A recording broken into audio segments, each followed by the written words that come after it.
శక్తి media ప్రేక్షకులకు నమస్కారం. నేను మీ జర్నలిస్ట్ విక్రమ్. ఫ్రెండ్స్, తెలంగాణ రాష్ట్ర ప్రభుత్వం ఒక యాప్ అనేది డిజైన్ చేయడం జరిగింది రైతుల కోసం. ఆ యాప్ ద్వారా యూరియాని ఇంట్లో నుంచే బుక్ చేసుకునే ఒక వెసులుబాటుని కల్పించింది. కానీ ఆ యాప్ వల్ల రైతులకు నిజంగా ఉపయోగం ఉందా లేదా అనేది ఇప్పుడు మనం తెలుసుకుందాం. అయితే ఈ యాప్ ముఖ్య ఉద్దేశం ఏంటంటే క్యూ లైన్ తగ్గించడం ద్వారా ఈ యాప్ని ప్రవేశపెట్టారు.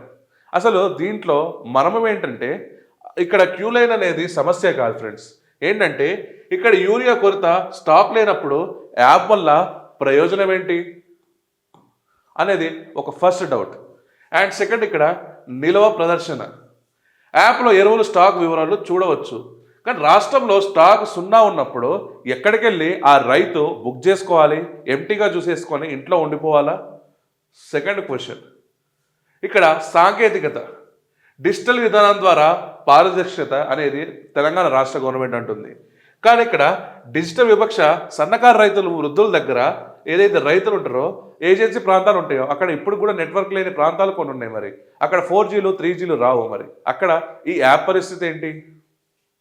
ఇక్కడ అధికారుల పాత్ర అనేది ఇప్పుడు మనం చూస్తే మనకి సహాయం కోసం ఏఈలోనే సంప్రదించవచ్చు. నిజంగా ఏఈఓలు ఇక్కడ యాప్ ట్రబుల్ షూటింగ్కి పనికి వస్తారా, లేక ఈ యాప్ని వచ్చరికి ఈ మన రైతులకి యూరియా కొరత నిర్వహిస్తారా? ఈ ట్రబుల్ షూటింగ్కి ఏఈఓ లాంటి ఆఫీసర్ని ఎందుకు రిక్రూట్ చేసుకున్నట్టు? అసలు ఏఈఓ జాబ్ ఏంది? ఏఈఓ జాబ్ వచ్చేసరికి రైతుల్ని అండ్ వాళ్ళ పంట పొలాలని పరిశీలించడం కోసం, యూరియా కొరత చెప్పడం కోసం, యూరియా కొరతని నిరోధించడం కోసం. అలాంటి ఏఈఓని ట్రబుల్ షూటింగ్ చేయమనడం ఎంతవరకు కరెక్ట్? అండ్ ఇక్కడ అక్రమాల నిరోధన, ఎరువులు పక్కదారి పట్టడం కూడా చూడటం ఉంటే దాంట్లో చూడడం అని చెప్పేసి వాళ్ళు అంటున్నారు. దీని ద్వారా బ్లాక్ మార్కెట్ తగ్గుతుందంటారు. అసలు నిజంగా ఏంటంటే ఇక్కడ డీలర్లు బ్లాక్ మార్కెట్ చేస్తుంటే యాప్లో ఏం చేయగలం? పర్యవేక్షణ తప్ప.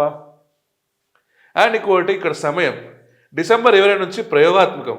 రబీ సీజన్ ప్రాంతం ప్రారంభంలో ప్రయోగాల యాప్ విఫలమైతే బాధ్యత తెలంగాణ రాష్ట్ర గవర్నమెంట్ వహిస్తుందా?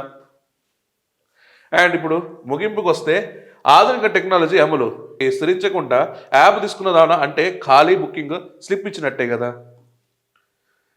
ఇప్పుడు ఇన్ని క్వశ్చన్స్ ఇప్పుడు మనం అడుగుతున్నాం ఫ్రెండ్స్. ఇన్ని క్వశ్చన్స్ అండ్ ఇన్ని దీని మీద డిస్క్లైమర్స్ ఉన్నాయి. మరి తెలంగాణ రాష్ట్ర ప్రభుత్వం ఏం చేస్తుంది దీని మీద? ఇక్కడ ఏవి వచ్చేసరికి ట్రబుల్ షీటర్గా చేస్తుంది. ఇక్కడ అక్రమాలు ఏదైతే దళారులు ఎవరైతే ఉన్నారో వాళ్ళు అక్రమంగా ఎంత దళారులు చేసినా ఆ యాప్లో ఇంతే ఉంది డేటా అంటే అక్కడ రైతులు ఏం చేయగలరు? డబుల్ త్రిబుల్ రేట్కి కొనగలరు, అంతే తప్ప. అండ్ ఇక్కడ సమయం డిసెంబర్ 20కి అంటున్నాం. మరి ఇక్కడ చూస్తే మనకి రబీ సీజన్ అప్పుడే స్టార్ట్ అవుతుంది. రబీ సీజన్ స్టార్ట్ అయిన టైంలో ఇట్లాంటివి చేస్తే ఎవరు దీనికి రెస్పాన్సిబిలిటీ అనేసి మనం అడుగుతున్నాం. అండ్ ఇక్కడ ఆధునిక టెక్నాలజీ అమలు, యూరియా సరఫరాని ఇక్కడ రాష్ట్రంలో కొన్ని టన్నులు దివాలన్నప్పుడు ఇక్కడ ఆ యూరియాని జమ చేసుకోకుండా ఇలాంటి యాప్ చేయడం వల్ల ఎవరికి యూజ్? ఇది ఒకసారి ఇది తెలంగాణ రాష్ట్ర వ్యవసాయ శాఖ మంత్రి వారు ఆలోచించాలని కూడా కోరుకుంటున్నాం. సో మీకేమంటారు ఫ్రెండ్స్? నిజంగా ఈ టెక్నాలజీ ఒక వంతు యూజ్ ఉంటే, మరి ఇక్కడ సన్నకారు రైతులకి ఈ టెక్నాలజీ తెలియకపోయి ఉంటే ఆ యాప్ ద్వారా నిజంగా అక్కడ ఎప్పుడు చూసినా ఇప్పుడు మనకి మూవీ టికెట్స్ కానీ, మన టీటీడీ సేవా టికెట్స్ కానీ మనం చూస్తూనే ఉంటాం. మనం తీసుకోవాలనుకుంటాం, అప్పుడే వేరేలో మన తీసేసుకుంటారు. ఈ యూరియా కొరత ఎంత ఉందో కూడా మనకు తెలుసు. సో ఇక్కడ యాప్ ద్వారా ట్రబుల్ షూట్ అయితే అధికారులు ఇవన్నీ నాన్ సెన్స్ అనేసి నేను అంటున్నాను. ఎందుకంటే ఈ యాప్ ద్వారా చేసేది ఒకవేళ అవుట్ ఆఫ్ స్టాక్ అయితే ఏం చేస్తారు? అప్పుడు మన ఇన్స్టామార్ట్లో ఇప్పుడు కొన్ని ఏదైనా ఒక ఐటెం తీసుకుంటాం, దాన్ని అవుట్ ఆఫ్ స్టాక్ అంటే ఏం చేస్తారు? సో టెక్నాలజీ అనేది రెండు వైపులా ఉన్న కత్తి లాంటిది. సో ఇటు పాజిటివ్ మీరు ఆలోచిస్తున్నారు, కానీ దాని వెనకాల ఉన్న నెగిటివ్ ఏందో మేము మీకు చెప్తున్నాం. సో ఇక్కడ రైతులకి వారికి ఏదైతే సెంటర్స్ ఉన్నాయో ఆ సెంటర్స్ ద్వారా వారించవలసిందిగా ప్రభుత్వాన్ని కోరుకుందాం. అండ్ ఈ వీడియో కానీ మీకు నచ్చినట్టయితే friends like, share and comment చేయాల్సిందిగా కోరుకుంటున్నాను. జై హింద్, జై భారత్.